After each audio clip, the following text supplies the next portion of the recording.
adik-adik sekolah minggu. Apa kabar? Kak Cece bisa sapa adik-adiknya dulu nggak di rumah? Baik Kak Ayu. Apa kabar adik-adik semuanya? Bersama Yesus, dahsyat dan luar biasa. Yes. Wah, semangat sekali ya adik-adik sekolah minggu. Nah, pada pagi hari ini Kak Ayu dan juga Kak Cece akan memandu ibadah online adik-adik di rumah. Nah, untuk itu biar adik-adik semua di rumah semakin semangat, kita naikkan satu pujian. Happy Yaya, Happy Yeye.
Adik-adik semua, sebelum kita memulai ibadah, mari kita berdoa. Adik-adik di rumah, tutup mata, lipat tangan. Mari kita berdoa. Tuhan Allah Bapa kami yang surga, kami ucap syukur dan terima kasih ya Bapa untuk setiap anugerah-Mu dan berkat-Mu sepanjang hari ini. Bapa, pada pagi hari ini kami akan memulai ibadah sekolah minggu secara online. Kiranya Engkau memberkati kami dari awal, pertengahan hingga akhir. Ibadah ini dapat selesai dengan baik. Hanya di dalam nama Tuhan kami Yesus Kristus kami berdoa dan mengucap syukur. Amin. Baik adik-adik semua, masih semangat kan? Kita angkat satu pujian lagi. Kasih itu memaafkan.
Ya, adik-adik semua, tiba saatnya kita untuk mendengarkan firman Tuhan.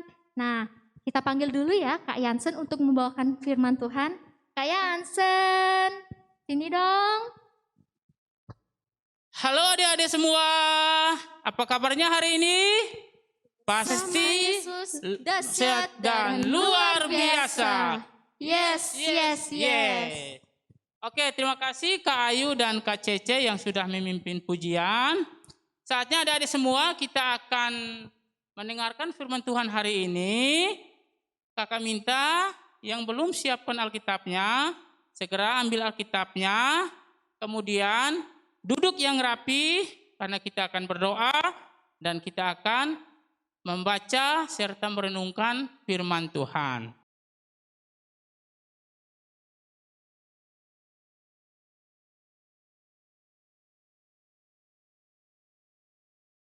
Oke, baik adik-adik semua, kalau sudah siapkan Alkitabnya, saatnya kakak minta kita duduk yang rapi, dan sebelum kita membaca dan merenungkan firman Tuhan, kita akan awali di dalam doa. Mari kita berdoa. Tuhan Yesus, saat ini Tuhan kami siap untuk mendengarkan firman-Mu. Kiranya Tuhan mau menolong kami sehingga firman-Mu saat ini boleh kami baca, kami renungkan, dan Tuhan boleh menuntun kami sehingga itu boleh berlaku dan kami lakukan di dalam kehidupan kami. Tolonglah kami Tuhan supaya firman-Mu ini boleh hidup di dalam seluruh kehidupan kami. Di dalam nama Tuhan Yesus Kristus kami datang berdoa dan bersyukur kepada Bapa di surga. Amin. Oke, adik-adik semua, firman Tuhan hari ini kakak siapkan di dalam Injil Matius pasalnya yang ke-18 ayat yang ke-21 sampai ayat yang ke-35. Jadi adik-adik kecil bisa dibantu. Matius itu kitab pertama di Perjanjian Baru. Oke, kalau sudah dapat mungkin kakak minta Kak Niko, ternyata Kak Niko ada di rumah. Kalau begitu Pak Yansen atau Kak Yansen membacanya sendiri. Oke, Kak Yansen akan membacakannya firman Tuhan untuk kita semua. Matius pasal 18 ayat 21 sampai 35, perikopnya berkata demikian. Perumpamaan tentang pengampunan. Kemudian datanglah Petrus dan berkata kepada Yesus, Tuhan, sampai berapa kali aku harus mengampuni saudaraku jika ia berbuat dosa terhadap aku? Sampai 7 kali? Yesus berkata kepadanya, bukan, aku berkata kepadamu, bukan sampai 7 kali, melainkan sampai 70 kali 7 kali. Sebab hal kerajaan sorga seumpama seorang raja yang hendak mengadakan perhitungan dengan hamba-hambanya. Setelah ia mulai mengadakan perhitungan itu, dihadapkanlah kepadanya seorang yang berhutang 10.000 talenta. Tetapi karena orang itu tidak mampu melunaskan hutangnya, raja itu memerintahkan supaya ia dijual beserta anak istrinya dan segala miliknya untuk membayar hutangnya. Maka sujudlah hamba itu menyembah dia, katanya, sabarlah dahulu, segala hutangku akan kulunaskan. Lalu tergeraklah hati raja itu oleh belas kasihan akan hamba itu, sehingga ia membebaskannya dan menghapuskan hutangnya. Tetapi ketika hamba itu keluar, ia bertemu dengan seorang hamba lain yang berhutang 100 dinar kepadanya. Ia menangkap dan mencekik kawannya itu, katanya, bayar hutangmu.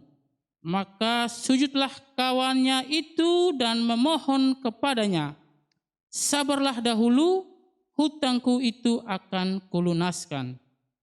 Tetapi ia menolak dan menyerahkan kawannya itu ke dalam penjara sampai dilunaskannya hutangnya. Melihat itu, kawan-kawannya yang lain sangat sedih, lalu menyampaikan segala yang terjadi kepada tuan mereka. Raja itu menyuruh memanggil orang itu dan berkata kepadanya, hai hamba yang jahat, seluruh hutangmu telah kuhapuskan karena engkau memohonkannya kepadaku. Bukankah engkau pun harus mengasihi kawanmu seperti aku telah mengasihani engkau? Maka marahlah tuannya itu dan menyerahkannya kepada algojo, 'algojo 'algojo sampai ia melunaskan seluruh hutangnya. maka Bapakku yang di surga akan berbuat demikian juga terhadap kamu apabila kamu masing-masing tidak mengampuni saudaramu dengan segenap hatimu. Ya, demikian firman Tuhan kita hari ini. Adik-adik semua, tema yang diberikan atau tema yang kakak ambil adalah hidup baru dalam pengampunan. Tadi kakak Ayu dan kakak Cece sudah memimpin pujian bagi kita. Berapa kali sih seharusnya kita mengampuni orang yang bersalah kepada kita? Oke, ada yang tahu berapa kali? Atau berapa kali kita harus mengampuni adik kita, kakak kita, teman kita, saudara kita yang mungkin berbuat salah kepada kita? Berapa kali? Oke, jadi kalau di lagu tadi dikatakan bahwa 70 kali 7 kali. Sebenarnya bukan angka ini yang akan kita kali bagi, tetapi Tuhan Yesus mengatakan bahwa berapapun kesalahan yang dilakukan oleh saudara kita, kita wajib mengampuni dia. Kita wajib memaafkan dia. Kenapa demikian? Karena kita sendiri pun telah diampuni oleh Tuhan Yesus Kristus. Nah, kalau kita lihat firman Tuhan hari ini, Tuhan Yesus mengumpamakan bahwa ada 2 orang yang berhutang. Jadi, orang yang pertama itu dia berhutang, di firman Tuhan dikatakan bahwa setelah ia memulai mengadakan perhitungan, dihadapkannya kepadanya seorang yang berhutang 10.000 talenta. Adik-adik semua, kalau kita hitung 10.000 talenta itu bilangan yang sangat banyak. Cukup banyak dan kita tidak bisa mampu menghitungnya karena sangat banyak hutang yang dialami oleh penghutang yang pertama ini. Kemudian orang yang kedua dia mempunyai hutang kurang lebih ada 100 dinar. Jadi yang pertama itu 10.000 talenta, yang kedua dia berhutang 100 dinar.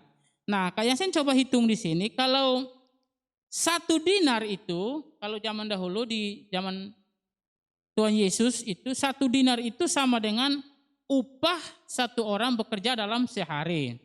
Jadi kalau contoh sekarang misalnya Kak Yansen bekerja ya menjadi buruh lah katakanlah seperti itu.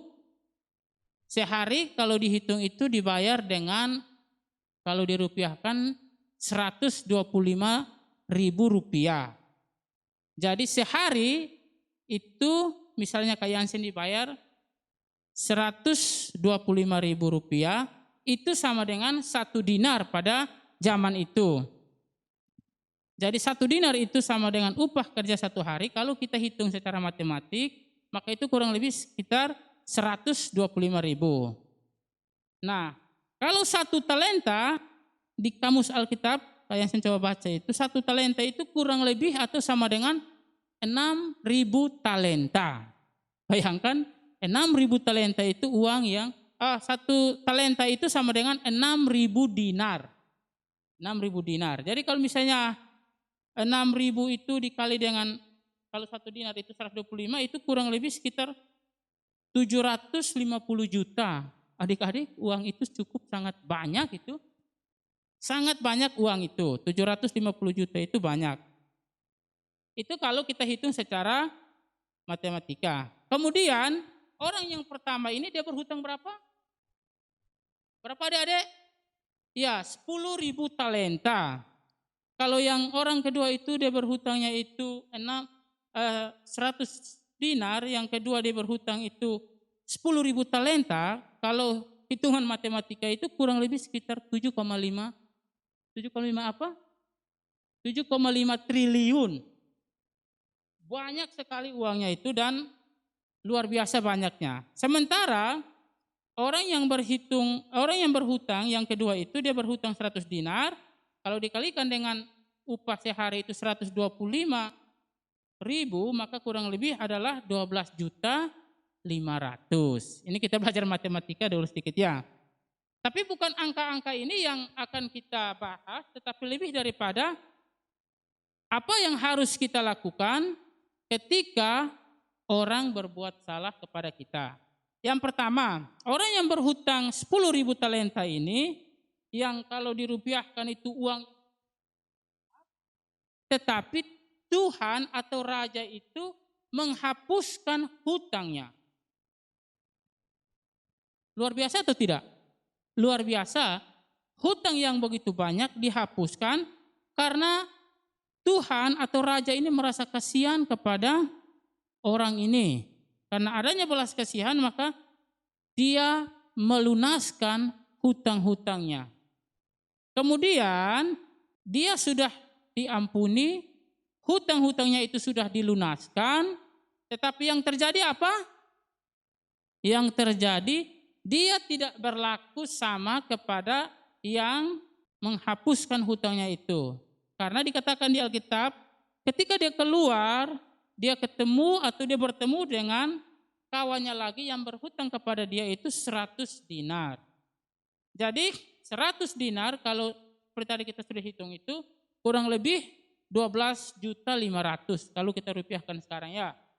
Jadi orang yang kedua itu berhutang 12.500.000, kemudian yang pertama yang dihapuskan hutangnya atau yang diampuni itu kurang lebih sekitar 7,5 triliun. Nah yang 7,5 triliun itu sudah diampuni, sudah dilunaskan hutangnya, tetapi ketika dia bertemu dengan temannya yang berhutang kurang lebih 12.500.000 ini, dia paksa, dia tuntut supaya hutangnya ini dilunaskan atau dibayar. Walaupun temannya ini sudah memohon agar dia diberi waktu supaya dia bisa melunaskan hutangnya, tetapi orang ini tidak mau mengampuni dia atau tidak mau memaafkan dia. Bahkan dia menjebloskan orang ini ke dalam penjara. Nah, adik-adik semua, di sini kita melihat bahwa ada dua karakter yang berbeda. Orang yang berhutang banyak, ketika dia datang dan meminta ampun dan dia diampuni, hutangnya dilunaskan. Lalu orang yang berhutang sebenarnya kalau kita hitung tidak terlalu banyak, tetapi dia tidak mampu untuk mengampuninya. Dia dendam dan bahkan dia masukkan ke dalam penjara. Oleh karena itu adik-adik semua, yang perlu kita lakukan kalau kita lihat firman Tuhan ini adalah seberapapun hutang kita, seberapapun kesalahan orang kepada kita, kita harus mengampuni. Jadi yang perlu dilakukan adalah kita harus, Tuhan katakan kita harus mengampuni orang yang bersalah kepada kita. Oleh karena apa? Oleh karena kita sendiri yang mempunyai dosa, mempunyai salah pun sudah diampuni oleh Tuhan. Oleh karena itu firman Tuhan, lagu tadi katakan bukan hanya 7 kali, bukan hanya 3 kali, tetapi 7 kali. 7 kali kita harus mengampuni sesama kita. Nah sekarang kakak tantang buat adik-adik, buat kakak-kakak. Mungkin sering membuat adiknya, memarahi adiknya atau mungkin memukul adiknya. Bisa tidak dia meminta maaf?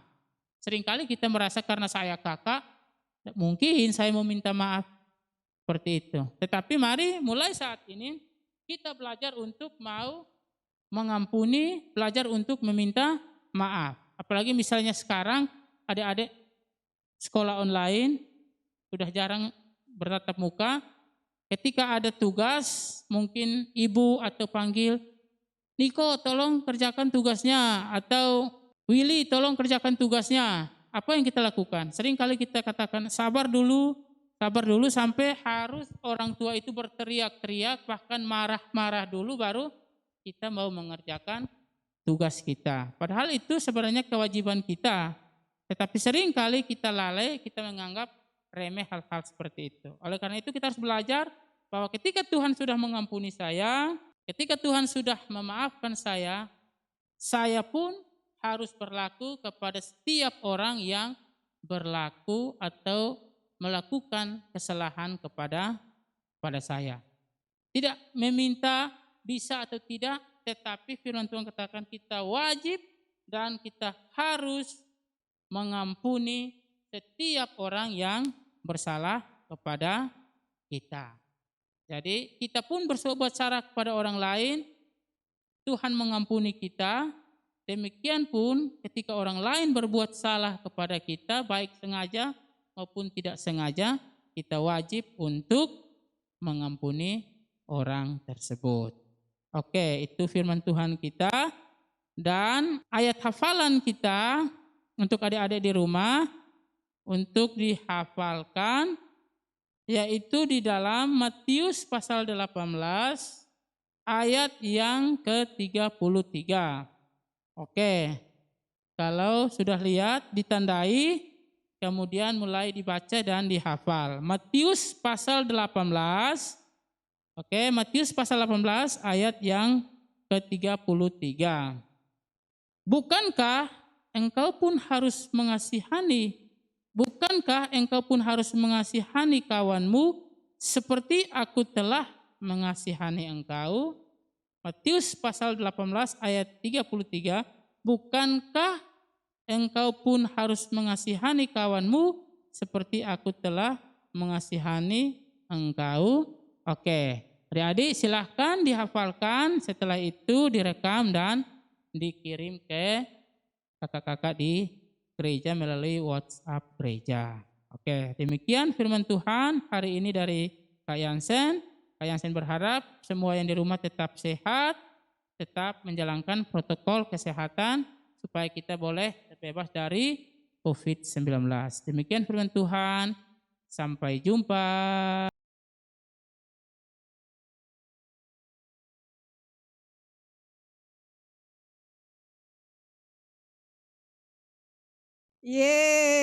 Adik-adik.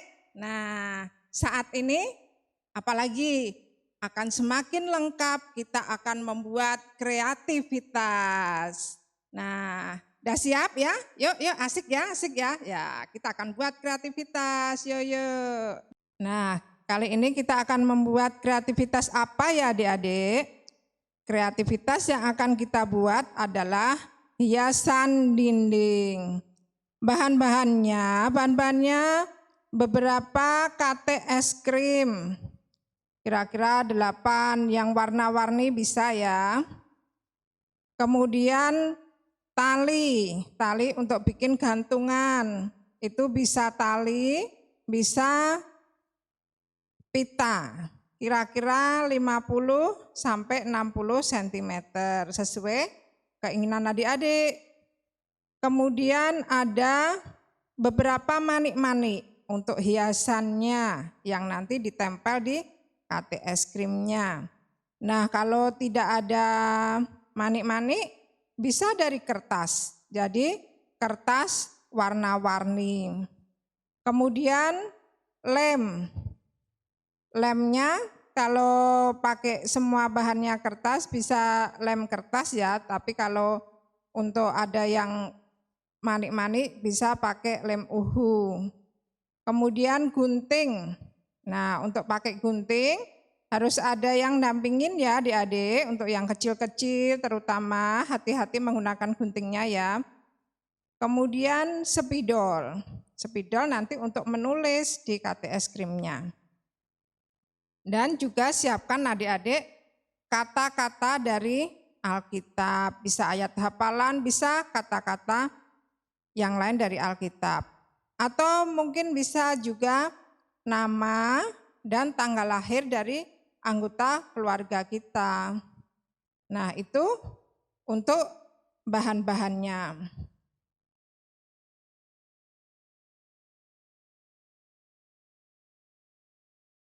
Kemudian cara membuatnya, kita akan potong dulu tali atau pita yang akan dibuat untuk gantungan.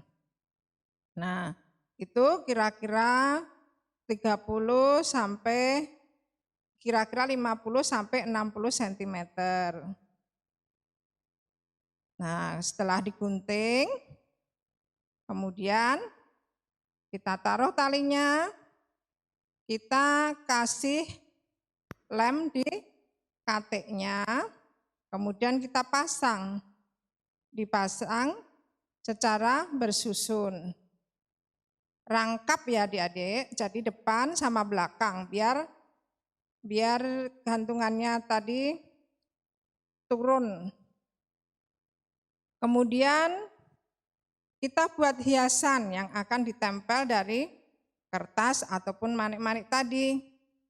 Nah, sesuai apa keinginan adik-adik, bisa mungkin berbentuk bunga, mungkin yang adik-adik yang perempuan mungkin suka bunga ya, bisa bentuk bunga, bisa kasih daun atau buah-buahan, kemudian bisa juga binatang, kupu-kupu, ikan, bisa juga bintang dan lain-lain. Wah, banyak sekali ini bisa adik-adik bikin ya, sesuai dengan keinginan adik-adik. Pasti bagus-bagus. Nah, kemudian nanti ditempel di KTS krimnya. Tempel di KTS krim. Kemudian kalau sudah semua terpasang, kita isi tulisan. Kita isi tulisan. Kalau seperti tadi firmannya yaitu tentang kasih, tentang mengampuni, bisa kita kasih tulisan, kasih itu mengampuni 70 kali 7 kali di dalam sehari, misalnya seperti itu. Atau kasih itu sabar, tidak suka marah-marah, seperti itu. Kalau seperti firmannya tadi ya, boleh yang lain, misalnya Tuhan Yesus tidak berubah sekarang sampai selama-lamanya. Seperti itu juga boleh. Banyak sekali ya di Alkitab. Nah, kemudian kalau sudah dikasih tulisannya, kemudian dipasang, kalau sudah selesai akan jadinya seperti ini. Nah, bagus ya adik-adik, jadi akan menambah kreativitas adik-adik semua. Nanti bisa dipasang di dinding ataupun di pintu, jadi mengingatkan kita akan isi dari firman Tuhan. Begitu adik-adik, terima kasih. Nah, gampang kan adik-adik? Nah, jadi seperti itu ya, hasilnya seperti ini. Selamat berkreativitas adik-adik.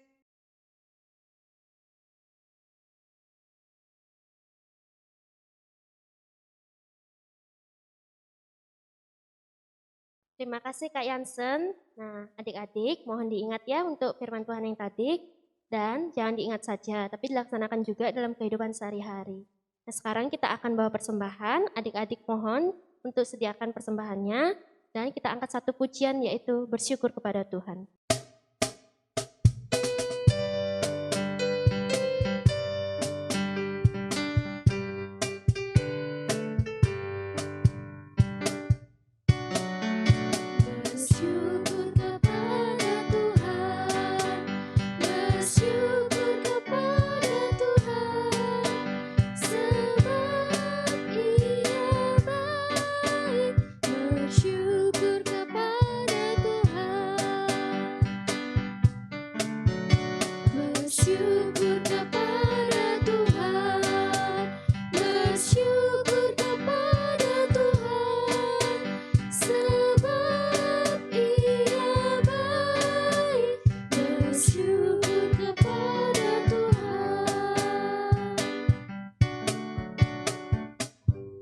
Sekarang kita akan bawa persembahan ini dalam doa. Adik-adik, kita satu dalam doa. Lipat tangan dan tutup mata. Bapa, terima kasih ya Tuhan, kami telah dalam pertengahan ini, dalam ibadah ini Tuhan, dan sekarang kami telah mengumpulkan persembahan, kiranya Engkau berkati persembahan ini Tuhan, biarlah persembahan ini dapat berguna untuk kemuliaan bagi nama-Mu.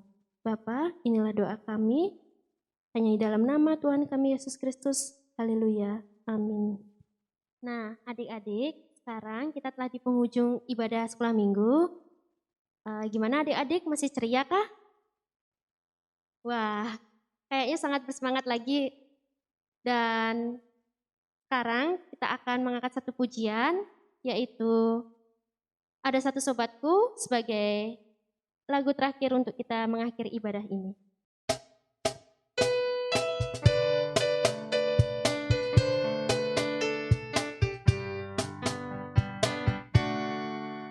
Ada satu sobatku yang setia, tak pernah dia tinggalkan diriku. Di waktu aku susah, waktu ku sendirian, dia selalu menemani diriku. Namanya Yesus, namanya Yesus, nama Yesus yang menghibur hatiku. Namanya Yesus, namanya Yesus, nama Yesus yang menghibur hatiku. Satu sobatku yang setia, tak pernah dia tinggalkan diriku. Di waktu aku susah, waktu ku sendirian, dia selalu menemani diriku. Namanya Yesus, namanya Yesus, nama Yesus yang menghibur hatiku. Namanya Yesus, namanya Yesus, nama Yesus yang menghibur hatiku.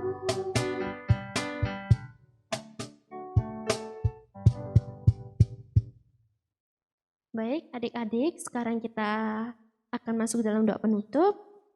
Kakak Cece mohon kesediaannya untuk Kak Yansen membawakan doa penutup.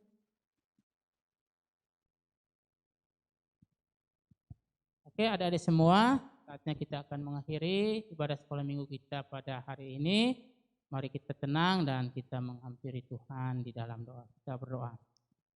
Tuhan Yesus, kami mengucap syukur karena Tuhan sudah menolong kami sehingga kami boleh mengikuti sekolah minggu hari ini Tuhan. Kami yang berada di rumah, kami yang berada di gereja, Tuhan menolong kami, Tuhan menyertai kami sehingga biarlah pada minggu yang akan datang kami pun boleh dapat mengikuti ibadah sekolah minggu kembali ya Tuhan.